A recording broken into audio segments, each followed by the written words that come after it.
Chers amis téléspectateurs de Match 360 TV et suiveurs sur toutes les plateformes, aujourd'hui nous sommes à Paris pour un entretien spécial avec une sommité du football sénégalais. Notamment, il est avocat spécialisé en droit du sport, conseiller de sportif, président de club. Et aujourd'hui, il est candidat à la présidence de la Fédération sénégalaise de football. Nous accueillons sur Match 360 Maître Moustapha Camara. Maître, assalamu alaikum. maaleykum salaam maa ngi leen di gërëm di leen di nuyu si invitation bi si déplacement bi parce que bàyyi ngeen seen yite yëpp ñëw fii nii ñëw si suñu cabinet donc maa leen di remercier bu baax a baax di remercier aussi auditeurs yëpp ak voilà tous les amoureux du football. Exactement. Bon, on va aller dans le vif du sujet. Hein. Déjà, faut nous présenter là un petit peu. Si aujourd'hui, Boron def ce portrait, qui est Maître Moustapha Camara? Mais merci beaucoup loolu xam nga nit pour nga wax sa bopp c'est un peu compliqué comme li ñuy wax saabu du fóot boppam mais comme question là aussi donc man Tamba laa juddoo ah Tambacounda foofu laa juddoo foofu laa màggee foofu laa def sama scolarité yëpp foofu laa jàngee école primaire secondaire lycée ba am bac mu amee bac mention laa am bourse doog a ñëw fii nii France bu ma ñëwee France fii nii dem université de Reims def foofu fac de droit ma def foofu fac de droit première année ba doctorat donc ça m'a pris à peu près 10-11 ans bu ma amee sama doctorat ma def spécialisation droit du sport mais bu may def spécialisation boobu noonu dafa fekk année boobu waa FIFA ñi nekkoon di wut di financer ay juristes pour ñu def seen thèse sur les transferts de joueurs. Donc s'il a déposé sama dossier finalement ñi retenir ma jox ma bourse de recherche pour ma def doctorat sur tout ce qui concerne les contrats de transfert de joueurs. Donc s'il a defee sama thèse bu ma paree thèse bi noonu def école des avocats de Paris bu ma def école des avocats de Paris def fa 2 ans. Oui. Après ma def MBA finance Neoma Business School ak Dublin. Donc ma def aussi 2 ans en Irlande. En Irlande def fa 2 ans de finance. Après ma def centre de médiation et d'arbitrage de Paris CMAP. Oui. Nga xam ne Paris fii nii nit dañuy jóge fu nekk pour jàng affaire droit de l'arbitrage. Nga xam ne actuellement nii en matière de sport au niveau du tribunal arbitral de sport loolu rek la ñuy def. Ma def foofu 1 an bu ma paree nag après la commencé jàngale à Dakar l'université de Dakar ma installé foofu master droit et économie du sport ak professeur Sakho en 2007 ñi formé génération yu bëri ba tey nii ministères yi ñu bëri si foofu la ñuy jaar après aussi may jàngale Paris fii nii Paris Business School à la Défense tout ce qui concerne business sport ak école des agents de football de Paris EAJF nga xam ne c'est la première école buy former agent de joueurs yi depuis maintenant 12-13 ans. Voilà, et puis may bind ay téere yu bëri depuis voilà quelques années donc nii maa ngi presque sama 15e ouvrage en droit du sport. Ah oui. Donc maître, si on revoit un petit peu votre parcours, c'est ancré 100%. J'ai envie de dire tout tourne autour du sport. Lan moo nekk sa lien ak le sport ba tax na tey si sa liggéey tout le temps vous essayez autant pour moi de mettre en valeur le sport. Bon man sama passion pour le football suñu kër sama côté yaay à Tambacounda en 69 bu ñuy def réforme Lamine Diack. Oui. Réforme boobu sax maa ngi koy wax sama livre sur les réformes du football sénégalais bu ma publié en 2022 réforme boobu il fallait que chaque région am benn club bu mag Tambacounda ils ont créé le Niani de Tambacounda et Niani suñu kër lañ ko créé donc sama yaay moo nekkoon président kenn ki nekk entraîneur.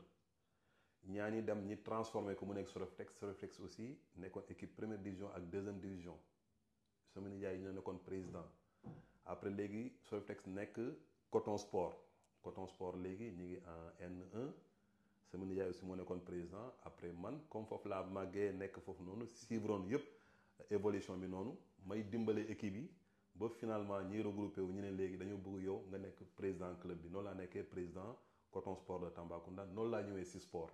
D'accord. Et puis balaa may ñëw aussi France nekkoon naa club bu gën a mag Tamba nawetaan Sali Keñe maa nekkoon seen secrétaire général nekk après vice président boobu may am bac donc dama nekk toujours dans le sport boo paree aussi j'ai grandi avec beaucoup de joueurs yoo xam ne ni ay joueurs professionnels lañu.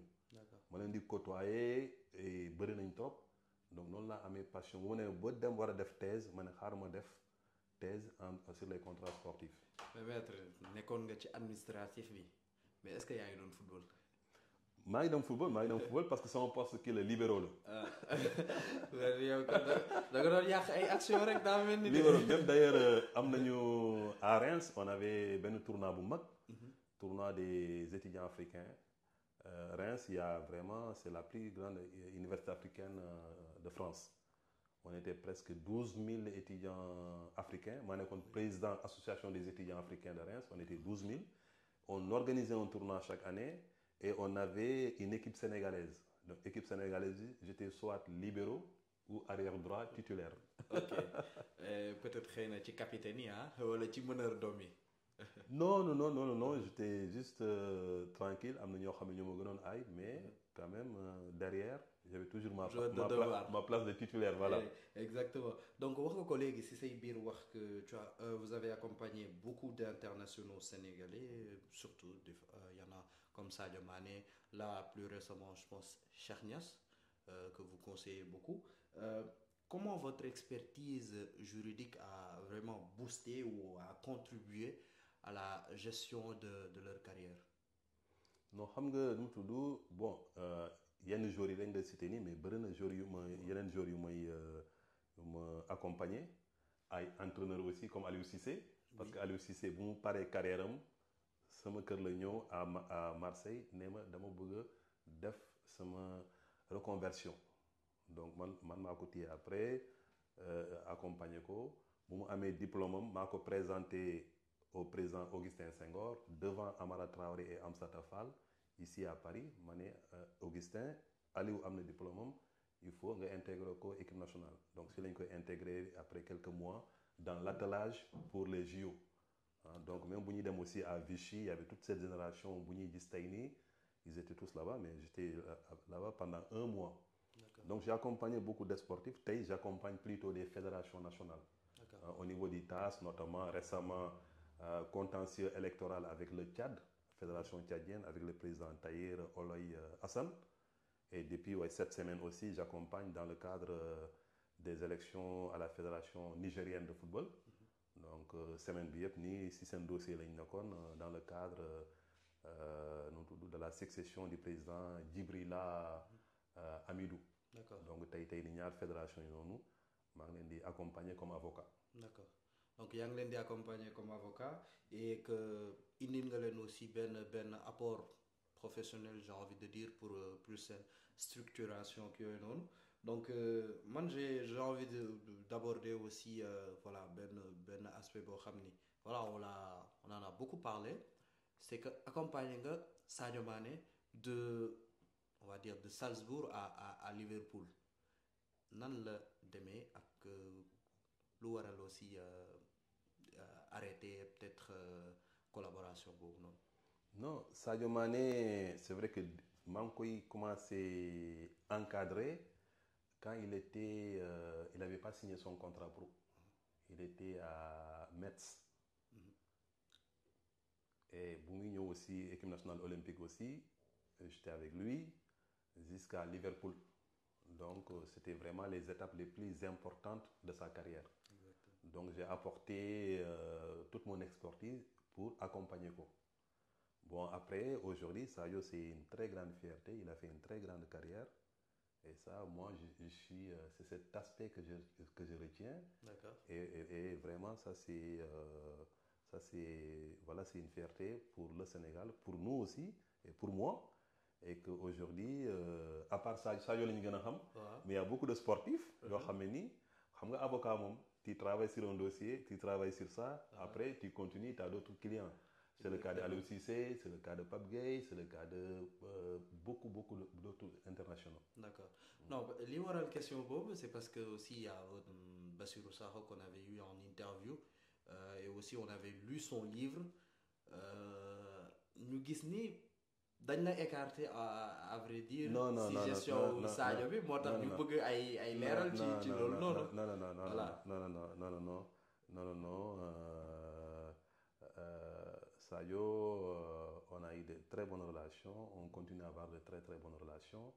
Donc, moi, c'est ça que je retiens. D'accord, bon, on va pas s'attarder sur ça, mais fallait ñu leeral loolu noonu rek dinañ ñëw un petit peu ci li nga wax sur l'importance de l'avocat dans la carrière d'un sportif et la plupart même sax des footballeurs, surtout au niveau des transferts, mais aussi tamit wax nga ko ci sa biir wax au niveau des fédérations et tout. Euh, pour yow lan moo nekk les erreurs courantes yoo xam ni que ce soit les sportifs ou bien leur entourage ou même les fédérations ñoo ngi nekk di ko commettre et mu ngi compromettre carrière wu jeune sportif yu bëri. Non, après, c'est loolu mun na ay thème la yoo xam ne mun nañ si wax pendant des journées. Oui. Voilà. Mais globalement, essentiellement lu ñu mun wax mooy que ni aujourd'hui il y a quelque chose qui est très très important ah joueur tey nii waroo tëb nii rek boo bëgg a def carrière il faut que nga am benn projet boo mais projet bi quand même du yooyaay ñëw ne parce que yow footballeur nga. Et puis xale nga quoi. yaa ngi démarrer donc affaire yu bëri xamoo ko subtilité yi bëri yoo xam ne dans le milieu xamoo ko donc je pense que il faut pas simplement se fermer ne suñu doom la il reste dans la famille et tout non il faut que en même temps aussi que non seulement le jeune il se fasse encadrer. Oui. Par un agent sportif parce que liggéey agent ak liggéey avocat du benn. L'agent sportif va s'occuper de tout le volet sportif et à côté un avocat boo xam ne qui va s'occuper de tous les aspects contractuels. Et noonu rek la ñu mun def une carrière parce que munoo nekk nii di ne je vais faire une carrière avec des membres de ma famille un frère une sœur non ça ne marchera pas am na foo xam ne daf fay arrêter moo tax il faut que joueurs yi ñuy déglu aussi ñi leen former académie bu leen former ñi déglu leen ñi def seen projet ak ñoom c'est que ensemble qu'ils peuvent faire une grande carrière.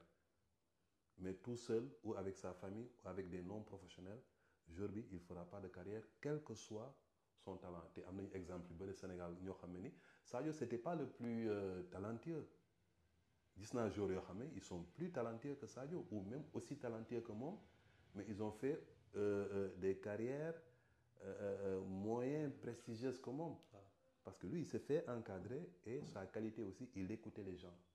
Donc, il faut que les gens ils écoutent les gens, la famille à sa place, l'agent à sa place, l'avocat à sa place et que chacun reste à sa place. Donc on va aborder le vif du sujet, j'ai envie de dire, votre candidature déclarée à la présidence de la Fédération sénégalaise de football. Pourquoi maintenant? Non, xam nga comme lu ma ko wax lu ma koy tàmm wax man tëbuma rek ne damay nekk candidat Fédération sénégalaise de football taal naa leneen am naa liggéey bu bëree wutuma poste parce que bu dee wut poste la mun naa dem FIFA parce que FIFA tey responsable département yëpp ñoo jàngandoo boo demee Fédération française de football tey secrétaire général bi maître Joël Monluy ñoo jàngandoo bokk même bureau le président de la fédération Philippe Diallo je le connais depuis 30 ans xam naa ko boo demee CAF secrétaire général bi Véron Moussengo sama xarit la dem nañu vacances Sénégal plusieurs fois balaa muy nekk secrétaire général donc du wut poste bu dee poste la nga am poste CAF wala FIFA moo quand même c'est plus prestigieux et puis si lañ lay gën a fay que nga am poste fédération sénégalaise de football boo am déet.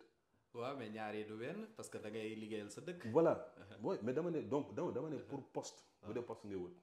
donc man ñëw ma pour wut poste damay ñëw pour dama ne y a un moment maa ngi conseiller ay fédération di fédération nigérienne fédération tchadienne di dem Maroc di fa participer ay séminaire de formation di dem ay club Wydad France fii nii di participer aussi ay séminaire de formation agent de joueurs yi tey nii presque suñu école bi depuis 12-15 ans on a formé plus de 500 agents aujourd'hui ce sont les agents parmi les plus influents au monde mais il y a un moment après expérience boobu noonu bu ma am au niveau international réseau bu ma jot a construire au niveau international et puis aussi expertise bu ma am nga xam ne depuis presque plus de 20 ans maa ngi dem fii si tribunaux yi France fii nii dem si chambre d'arbitrage fii nii Paris dem tribunal arbitral du sport di défendre ay nit man expérience boobu yëpp noonu ak échange yu ma am ak échange d'expérience yu ma am ak yenn experts yu bëri nga xam ne xam naa leen ma ne jot na tey ma dem sama dëkk xool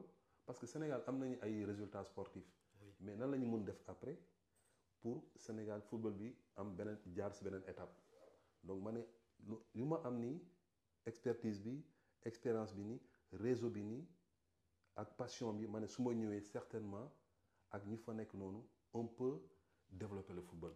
man loolu moo tax ma ñëw si moo tax ma décider pour ñëw bokk si développement sama football réew. Maître, tout à l'heure yaa ngi doon wax ni bon on comprend que am nga ay rapport ak Augustin Senghor parce que yaa ko présenté Aliou Cissé et tout bon gis nañ ni peut-être travailler nga ak fédération bi xool nga aussi les avancées et les lacunes ñu gis ni si say sorties critiquer nga un petit peu la gouvernance actuelle de la fédération parce que critique c'est-à-dire que da nga trouver ni que seen gouvernance actuellement dafa obsolète da nga bëgg indi modernité au niveau de l'administration avec plus de professionnalisme tey yan réforme concrète nga envisager voilà indi au niveau de la fédération si toutefois vous êtes élu.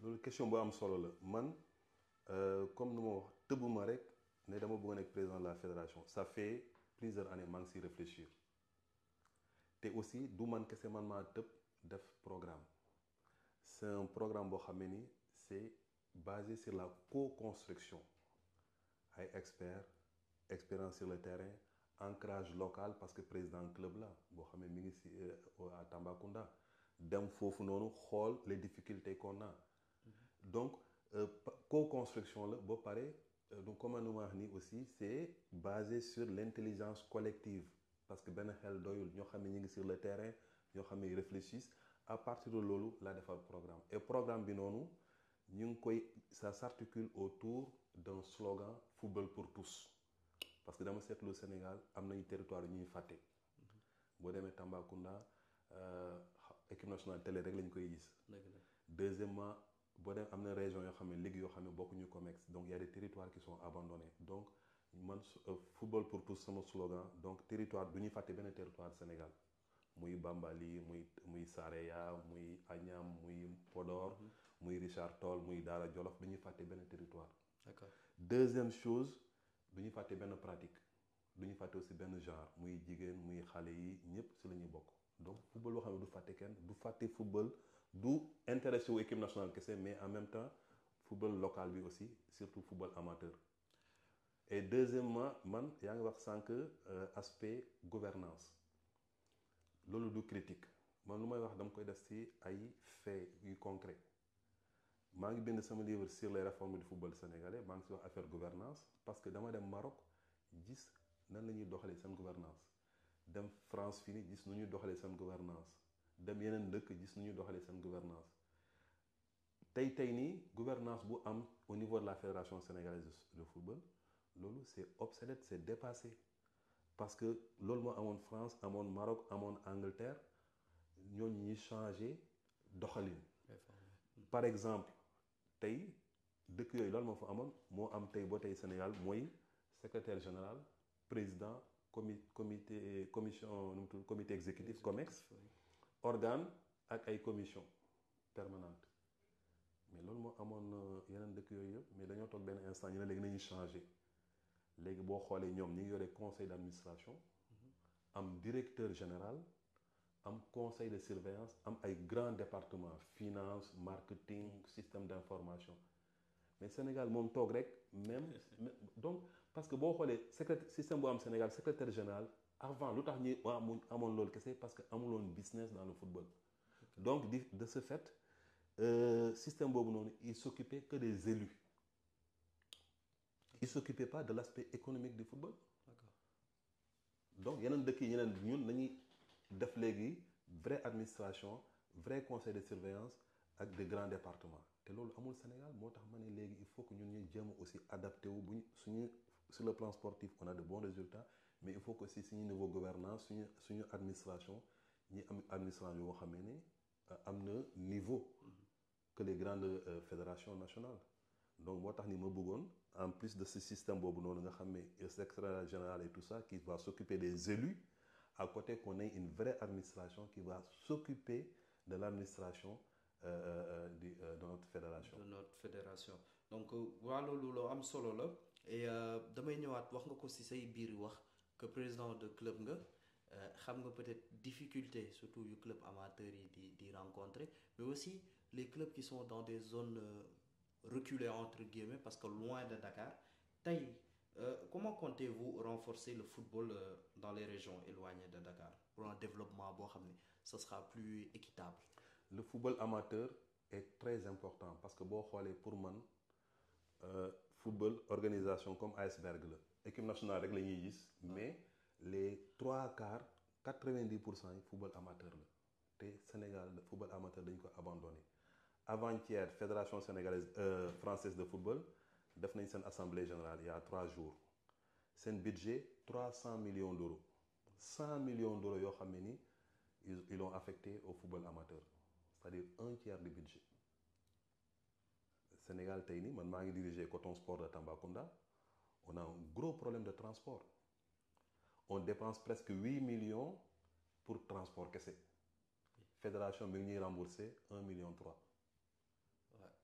te remboursement bi noonu remboursement noonu dañuy xaar ba fin de saison ñuy rembourser la ko ñun par exemple ñu ngi ñuy rembourser Coton Sport il y a même pas une semaine donc non seulement le remboursement est insignifiant ba pare c'est tardif donc pour man problème transport bi pour football amateur dañ ko war a régler exemple Côte d'Ivoire fédération bu bees bi ak Diallo Idrissa dañoo ne nañuy garantie fédération moo ñëw garantie teg garantie bancaire pour que club yoo xam ne club amateur yi L1 professionnel L1 L2 mais ñoom am nañu seen bus mais N1 N2 Côte d'Ivoire fédération moo teg garantie bancaire jox leen ñoom ñëpp bus te kenn benn club dugal ci xaalis mais mécanisme boobu xam nañ ko donc moo tax man dama bëgg première nu tudd décision régler définitivement problème transport pour les football pour le club amateur parce que ça grève la moitié de nos budgets. Deuxième chose pour les clubs amateurs mooy problème de la formation ñun Coton Sport mooy yeneen club amateurs yi am nañ problème ay pour am licence C licence D bëriwul foofu donc parce que tout simplement dañuy def seen demande duñu leen répondre wala soit duñu am xaalis pour passer licence bi ay 100 000 ay 150 000 mais loolu on doit le faire plus on a de formateurs plus on a de meilleurs joueurs plus on a beaucoup de talents qui sont révélés et plus c'est bien pour suñu niveau championnat. Exactement. Et après problème aussi dama gis problème amateur yi mooy système de montée et de descente da ngay toog tey ñu ne 4 ñooy wàcc suba 6 ñooy wàcc mais on comprend il y a pas de lisibilité. Donc man dama bëgg tey nii problème accession bi descente montée mu leer nañ ci kanam ñëpp comme ça au moins loolu aussi ñu dépassé ko et puis teg aussi système de barrage parce que mënoo ñëw ni rek par exemple ñun on a 14 équipes suñu poule ñu ne benn mooy yéeg mais mën nañ def aussi système de barrage qui est quand même comme ça se fait pas. Pour apporter beaucoup plus de mérite surtout. Beaucoup plus de mérite donc il y a vraiment beaucoup de choses à faire et puis aussi qu'on ait beaucoup plus de représentation du football amateur et les gens qui sont dans les comme moo ko waxee sànq qui sont dans les régions éloignées ñi nekk au niveau de la fédération et dernière chose il faut pas que il faut comme nu wax sànq il faut l'inclusion la co-construction mënuñu toog fédération rek jël décision yónnee ko Tamba wala yónnee ko Matam wala yónnee ko Daara ñu ne appliqué leen ko non man sama programme dama ne chaque année damay organiser 2 assises du football amateur assises yooyu lu tax dañuy parce que ñoom ils sont sur le terrain 2 assises yoo xam ne ni dans l'année ñoo xam ne ils sont sur le terrain ñi rencontrer leen ñi wax ñu seen difficulté ñu discuter ak ñoom ñi mettre ñu co-construire ay solutions ensemble pour après régler seen problème on peut pas rester simplement à la fédération pour régler ñoo xam ne ni duñu problème Matam te mosoo fa teg tànk. Exactement. Voilà donc voilà c'est vraiment loolu laa gis vraiment comme problème football amateur. Et surtout que maître bu ñu xoolee bu baax ci vote yi daa mel ni football amateur sax entre guillemets mooy élire président fédération parce que ñoo ëpp représentativité mais c'est ça moo tax war ñu leen bàyyi ginnaaw. non war ñu leen bàyyi ginnaaw et vraiment football amateur et puis Sénégal aussi vraiment football amateur dafa am doole. parce que professionnel yi ñu ngi koy tàmbalee yàggul. dëgg la donc vraiment dañu war a jox football amateur gëddëm am ñu gën am représentation et puis surtout am na lu ma fàtte mooy problème financement. football amateur Sénégal tey vraiment lu benn membre di COMEX lu muy jot par année moo ëpp que n'importe quel club football amateur loolu c'est pas normal man sama programme mooy que dama bëgg xaalis bu dugg dañuy dem Coupe d'Afrique di gagner U17 U20 équipe nationale A di dem Coupe du monde mais loolu yëpp c'est des milliards man dama bëgg xaalis boobu nga xam ne day dugg fédération ba noonu ñi téye ko ñi redistribuer ko chaque fois bu ñu nee Sénégal gagné na am na ndam sur le plan sportif milliards dugg dañoo war a gis tout de suite n'importe quel Sénégal dafa war a gis transformation bi impact bi sur club amateur bi. D'accord. Donc redistribution de toutes les ressources financières de la fédération auprès des football amateurs sànq maa ngi naan 300 millions bu dugg fédération française ñu ne 100 millions dañ koy dugal d'euros dañ koy dugal football amateur. droit télé France Espagne Maroc droit télé bu dugg nga xam ne c'est des milliards toujours dañuy jël obligatoirement un pourcentage affecté au football amateur donc dama bëgg Sénégal xaalis bu fa dugg muy sponsoring muy prime de victoire muy nu mu tudd partenariat sponsor xaalis bu fa dugg ñuy redistribuer ko au football amateur.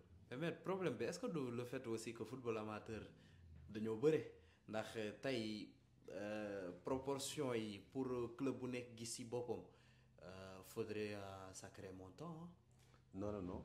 Pourquoi Côte d'Ivoire tey du ma jël sax France mais Côte d'Ivoire par exemple Stade d'Abidjan ñoom ñoo nekk champion de Côte d'Ivoire il y a 10 jours mais le champion de Côte d'Ivoire Stade d'Abidjan ils ont eu comme prime de champion 250 millions de francs CFA. Sénégal prime de champion 20 millions. te am na champion yu jotagul seen prime. te am na maa ngi dëgg ay présidents yoo xam ne ni ils étaient champions il y a 4 5 6 ans jotuñu seen prime ba tey mais Côte d'Ivoire c'est à côté ça veut dire que ils ont plus de 10 fois prime de champion. te ëpp ñu leen club. waaw dëgg la. France nii moo ëpp Sénégal ay fii c'est des milliers de clubs qui sont là. mais ñëpp dañ si gis seen bopp. mais maître y a une différence. Côte d'Ivoire tey seen championnat mi ngi daw Canal Plus. waaw mais donc ça veut dire qu'il y a un problème. waaw parce que suñu équipe nationale ndam bu mu am Côte d'Ivoire amu ko Côte d'Ivoire kañ la géej Coupe du monde est-ce que c'est pas depuis en Allemagne. depuis 2006 ouais. Depuis Allemagne. Non, je pense 2010 ils nous ont éliminé 2014 ils nous ont pas éliminé. Non, 2010. Voilà. Okay. Et Côte d'Ivoire kenn mënu sax fàttaliku kañ la géej Coupe du monde. Ouais. Mais Sénégal chaque Coupe du monde yi passé yëpp mu dem. Ça c'est des milliards. dëgg la. Coupe d'Afrique yi passé yëpp Sénégal soit finale wala soit mu gagné muy équipe nationale A petite catégorie yëpp U17 U20 yëpp CHAN équipe nationale locale mais Sénégal soit finale wala mu gagné boo beach soccer. Donc on a beaucoup de ressources boo paree quand même Sénégal quand même comme yaa ngi gagné ça veut dire que normalement y a ëpp budget Côte d'Ivoire. donc waaw yaa ngi koy wax ni Côte d'Ivoire ñi ngi apporter quelque chose ñu indi benn moyen financier bu énorme mais ñoom nan la ñuy def ba apporter loolu alors que nous on gagne plus bon même si là dernièrement quand même c'est eux qui nous ont éliminés en huitième de finale de la CAN la dernière CAN. Problème Côte d'Ivoire. seen budget ren pour 2024-2025 mi ngi jaar de 12 millions à 12 milliards à 24,5 milliards c'est-à-dire ils ont doublé seen budget 24,5 milliards.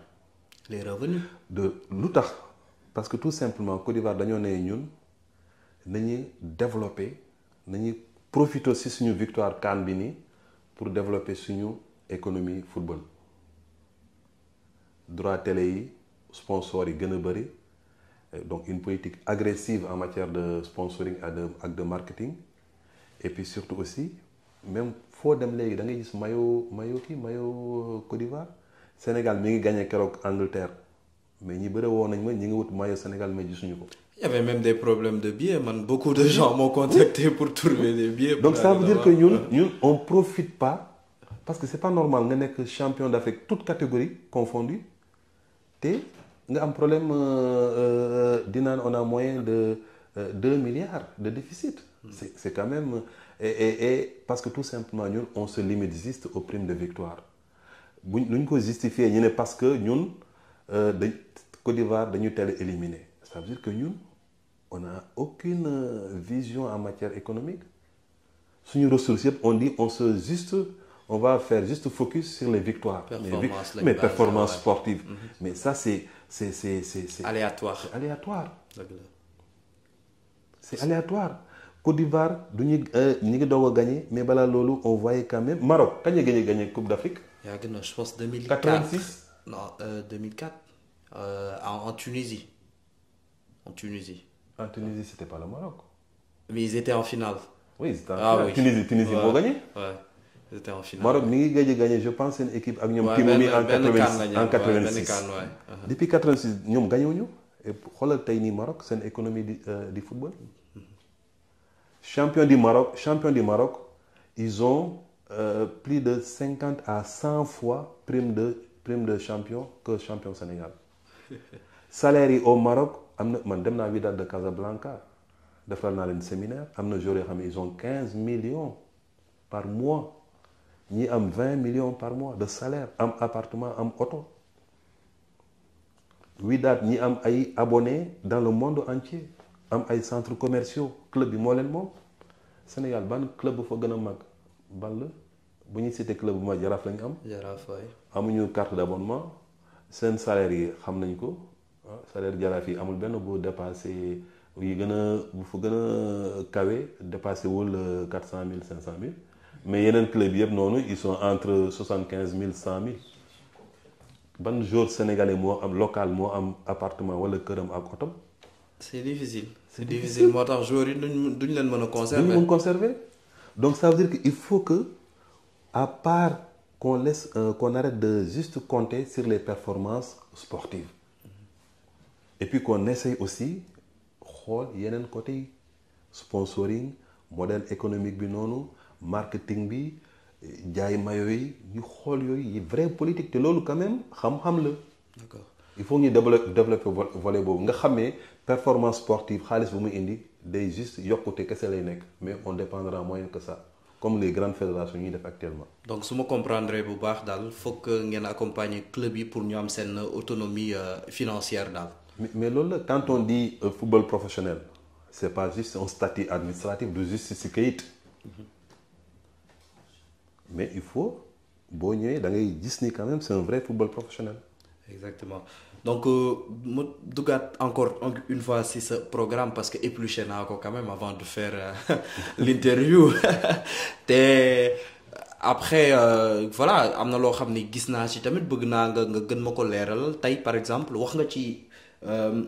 Football féminin, encourager le football féminin, aussi de la parité dans les postes de représentativité. T'as une mesure concrète nga bëgg poser pour voilà encourager le football féminin mais aussi mu am une représentativité équitable au niveau des instances de décision. La tendance mondiale mooy que football féminin dañ ko war a jox vraie place ba pare développer ko mais boo gisee y a même une semaine Confédération africaine de football wax nañu y a un programme boo xam ne ni nañ koy jox boo amee vrai programme sur le football féminin dinañ jox ay millions de dollars. Au niveau de la FIFA aussi am na ay programme pour loolu donc tey boo xoolee Sénégal quand même le football féminin est presque délaissé. Et quand même, on a un potentiel. Donc, il faut que déjà, nous fassions vraie structuration, professionnalisation, capter programme de développement au niveau de la FIFA, au niveau de la CAF, pour qu'au moins qu'on ait un vrai football féminin. Moi, dans mon programme, j'ai prévu un département, département de football. Mais le département de football, bon, c'est notamment si objectif c'est vraiment de focus sur le football féminin. Et puis boo xoolee aussi en matière de parité bu ma nee sama slogan c'est football pour tous waruñu fàtte genre donc dama ne waruñu fàtte territoire waruñu fàtte pratique mais waruñu fàtte aussi genre mooy jigéen ñi. boo xoolee suñu fédération il y a pas assez de femmes boo fa génnee Seyni Ndir il y a personne, quasiment personne. Donc il faut qu'on ait beaucoup plus de femmes dans les instances de décision. Il faut qu'on ait aussi beaucoup plus de femmes dans les clubs, dans la formation. Hein, voilà. Donc vraiment, c'est vraiment aussi une place dans ce football-là. Et aujourd'hui, c'est la tendance au niveau mondial. Donc nous devons rater ce train-là. D'accord.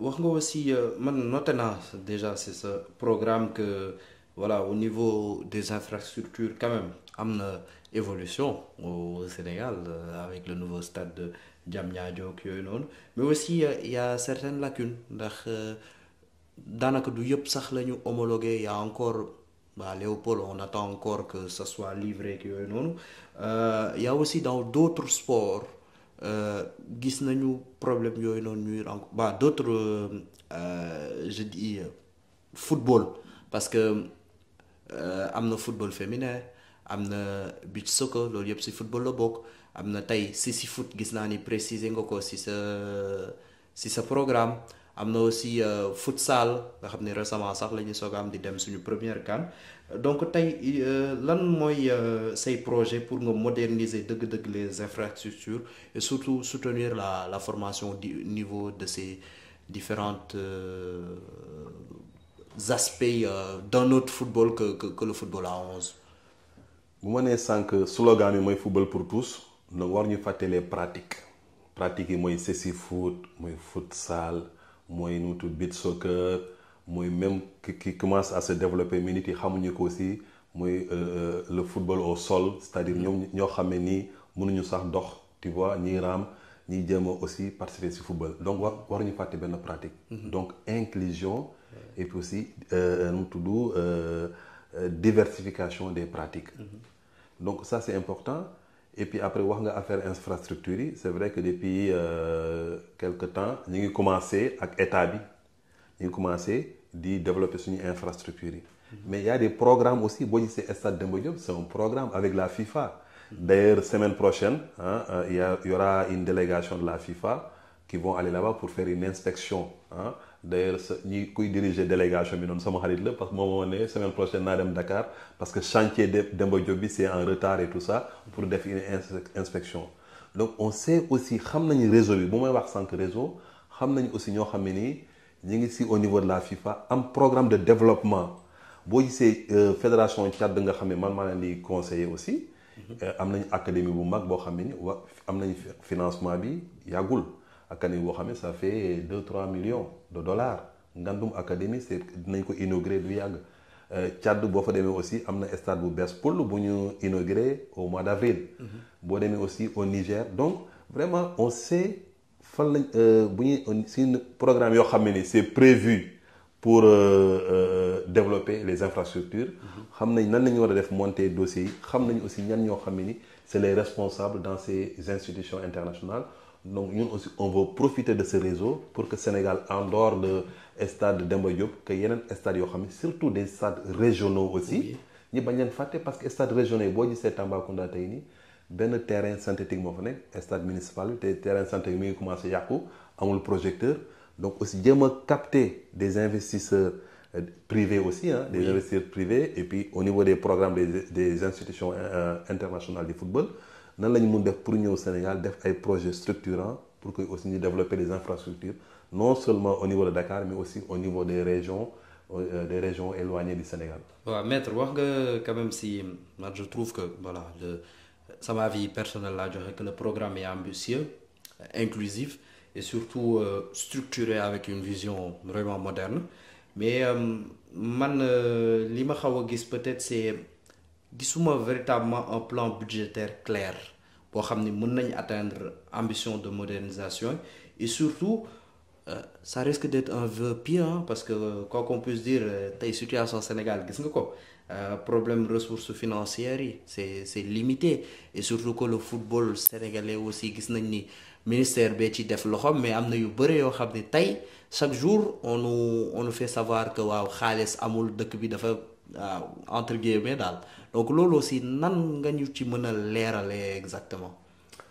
Première chose mooy suñu programme on ne dépend pas de l'État parce que état bi tey nii situation économique Sénégal ñëpp xam nañ ko et puis même bu dee amoon nañ situation économique bu baax état bi am na yeneen priorité que football kese mais ñun dañoo ne dañuy ñëw ak un programme mais aussi suñu programme bi nii c'est vrai que gisoo aspect financier yi mais première chose mooy que boo gisee mooy que non seulement le partenariat public-privé dañ koy développer Sénégal am nañu des grands industriels de grands patrons yu bëgg football mais amuñu relation ak fédération bi bëri nañu il y a des fonds d'investissement yoo xam ne ni ñu ngi investir dans le football un grand pays comme le Sénégal ñëpp bëgg fa ñëw mais il faut un projet boo xam ne ni ça tient la route ak ñoo xam ne ni les porteurs de projet aussi ñi xam leen. Donc, il y a le partenariat public-privé, il y a les fonds d'investissement privés, et puis il y a aussi, il faut que nous aussi, nous ayons aussi des idées. Parce que dans ce monde-là, dans le monde du football, il y a de l'argent, mais ce qui manque, ce sont les idées. Nous, on amène des idées. Il y a des fonds qui s'intéressent à la génération foot, mais il y a des fonds qu'on peut aussi amener qui vont s'intéresser à la sélection nationale. Dans le juste un exemple. Pour les ventes de maillots. On vend combien de maillots? Il n'y a pas d'indicateur. Voilà, mais je veux dire que aujourd'hui, les ventes de maillots ne nous rapportent quasiment rien du tout. Si c'est rapport financier, la Jamaïque vend 10 000 fois, voire 20 000 fois plus de maillots que le Sénégal. Après le Sénégal mi ngi jaay maillot mais xëy na maillot yu faux yi la du maillot fédération bi. mais su ma lay nee mooy damay ne maillot yoo xam ne ni France fii nii muy yeneen dëkk yëpp am nañ ay faux maillot. waaw mais ñun par exemple la ñu jox benn exemple kese directeur général Adidas France.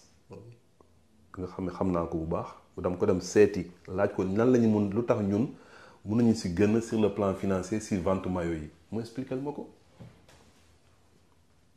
Nous, par exemple, on peut très bien Sénégal avec équipe nationale nous am nu toll nii ak nu mu nekkee vitrine ak nu mu classement bi noonu au niveau mondial Sénégal équipe nationale Sénégal mënoon nañu def tey plan boo xam ne ni ils peuvent vendre jusqu'à 10 milliards voire 15 milliards par an pour maillot.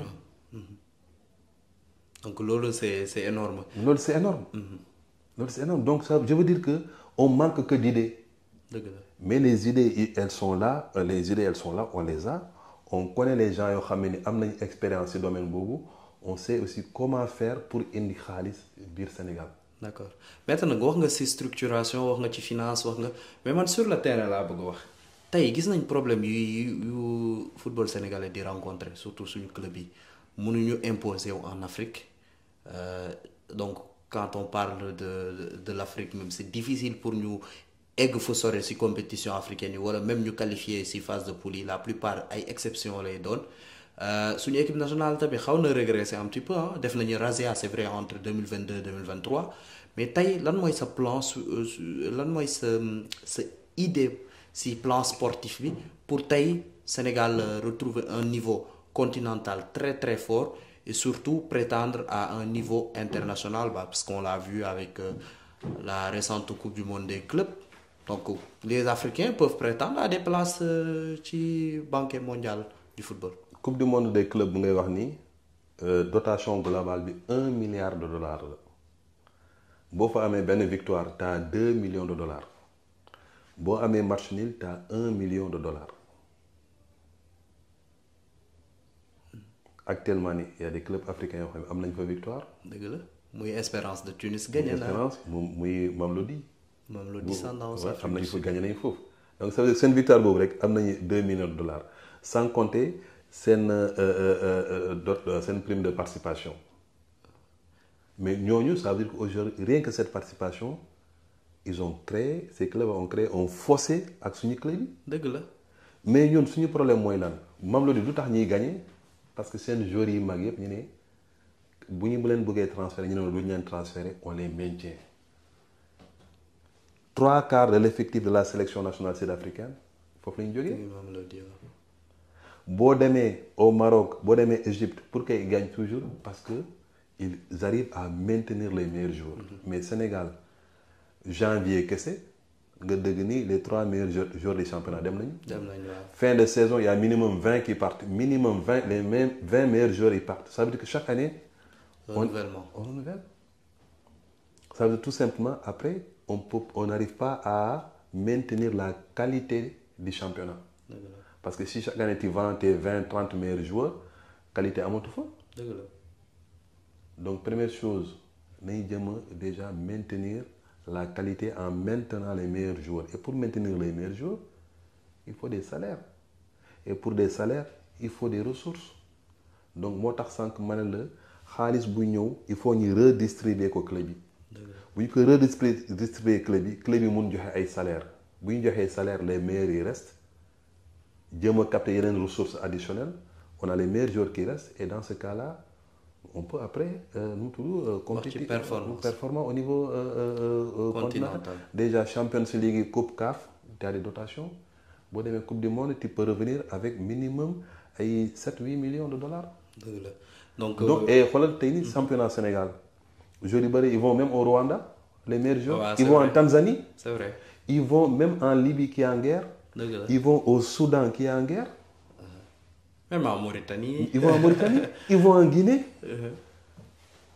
Donc il faut vraiment qu'on essaye de moo tax ligue professionnelle bi aussi il faut vraiment ñu xool aussi comment nañu xool programme yi quoi. dëgg la.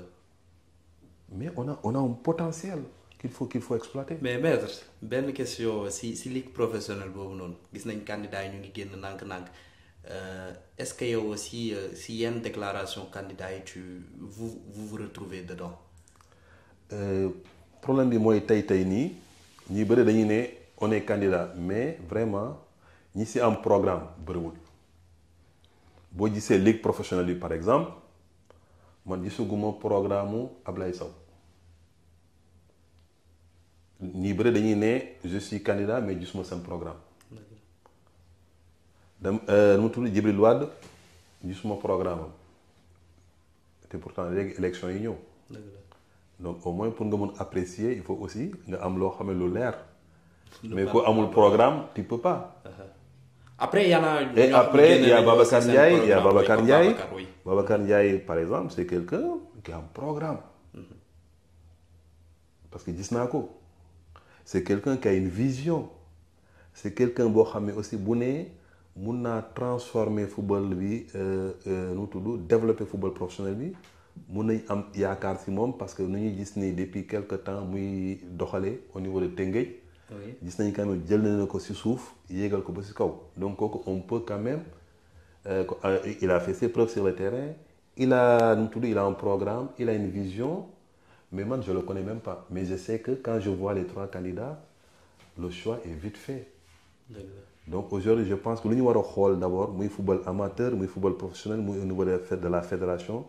C'est d'abord ñu xool le profil jaar waa ji ñu xool aussi sa vision nu mu bëgg a doxalee fii ak 2029 2030 ñu xool aussi programme am.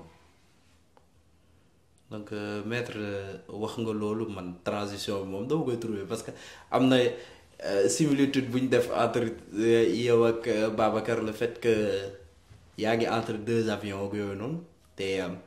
Il y a quelques mois de cela aussi jëloon nañu interview Madi Touré mu ñu doon wax si ambition pour présidence de la fédération c'est pas pour faire un comparatif mais dafa reconnaître que le poste de président de fédération c'est un travail à temps plein tey yow yaa ngi bëri activités yi ngay def est-ce que aussi loolu mi ngi sa xel est-ce que on peut s'attendre aussi à ce que nga consacrer aussi entièrement à la présidence de la fédération peut-être mettre en retrait certaines de ces activités.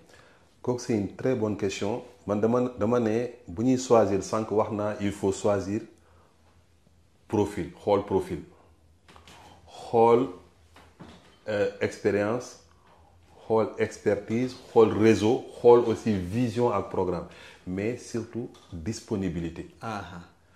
boo xoolee fédération française de football seen équipe il y avait Jean-Michel Aulas, il y avait Philippe Diallo, il y avait d'autres personnes. Jean-Michel Aulas, ça fait 50 ans qu'il est dans le football. Il est millionnaire, voire milliardaire. Il a été président de Lyon. Mais vous connaissez entre Yo et Philippe Diallo, il n'a jamais été président de club. Hein. Il n'a jamais été président de ligue. Hein. Il n'est pas millionnaire. Hein. Mais de année, on choisit le gars le plus disponible, c'est Philippe Diallo. Man, amna expérience, amna haris, amna yep, et je vais rester derrière lui. Sénégal, beaucoup les Sénégal, candidat Itaïni, Ablaye Fall, c'est un fonctionnaire de l'État. Ça veut dire que lundi, mardi, mercredi, jeudi, vendredi, il faut me liguer, non? C'est une obligation. Fonctionnaire, il y a un bureau top. Donc ça veut dire que lundi, vendredi, nous sommes tant que fédération. Ça veut dire que nous tous, autrement, samedi, qu'est-ce que c'est? Là, fédération.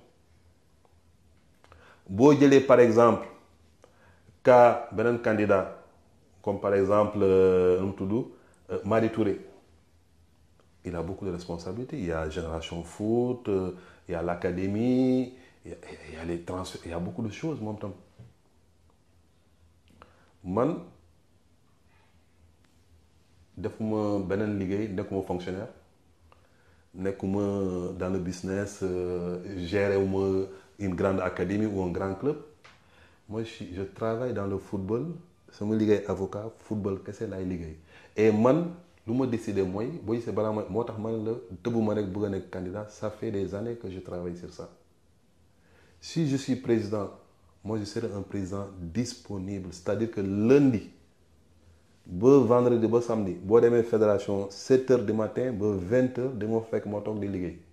Je vais consacrer 100% de mon temps à la Fédération sénégalaise de football, donc c'est-à-dire disponibilité.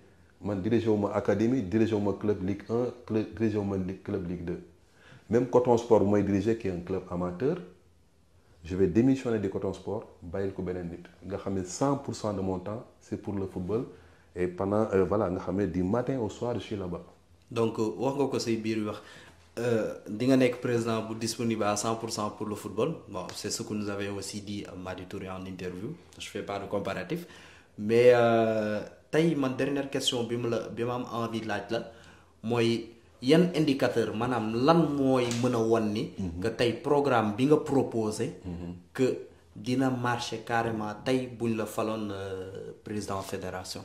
Loolu question bu am solo la xam nga sànq lu ma ne nu mu tudd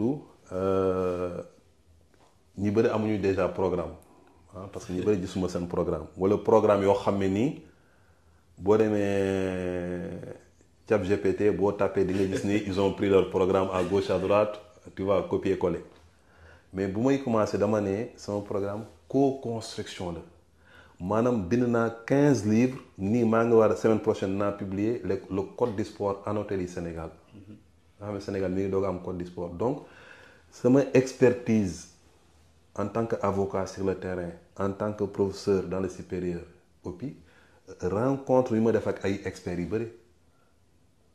Le président d'honneur autour de l'association des économistes du sport au niveau mondial.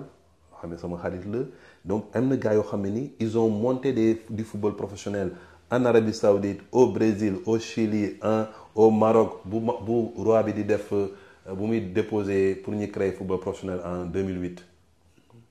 Nous avons tasante ak ñoom dama dem aussi ay fédération xool comment ils ont fait bu ma nekk rek sànq bus yi tëb ma rek ne dañuy def garantie non dama dem Côte d'Ivoire gis ko ñuy def ko ma tasante ak ñoom waxtaan ak ñoom ne nan ngeen ko monter.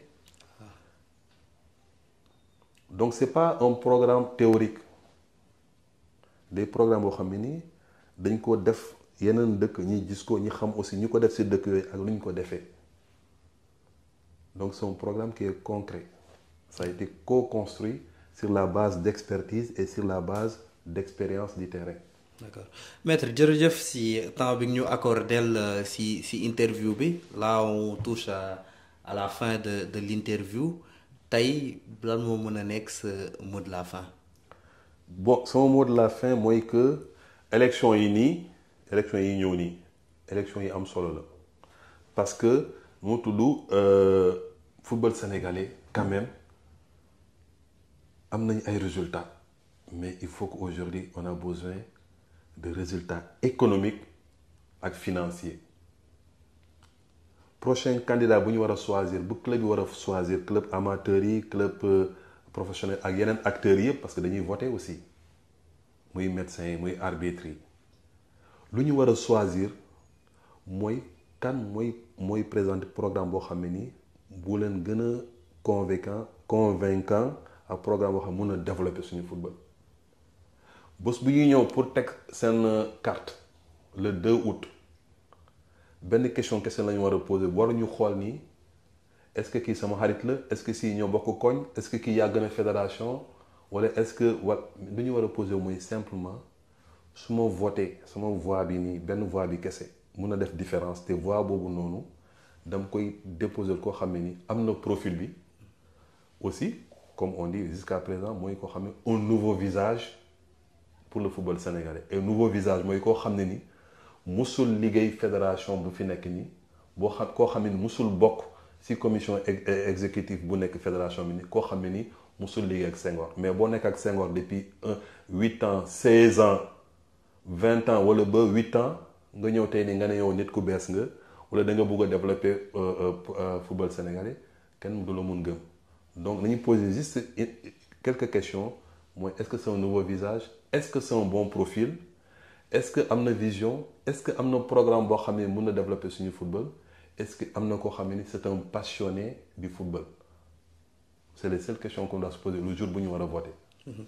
donc message bi jàll na yéen ñi di ñu suivre sur Match 360 TV et aussi qui nous suivent aussi sur les différentes plateformes voilà ñu ngi leen di jaajëfal ci temps bi ngeen ñu accordé seetaan suñu interview bi di leen wax aussi ngeen partager ko like ko et ngeen continuer di abonné wu man de mon côté damay remercier Marcel Sambou nga xam ni moo nekk à la coordination comme tout le temps ak Magor di remercier aussi Bertin ci cadrage bi donc nous vous donnons rendez-vous très très prochainement si d'autres entretiens avec jërë ngeen jëf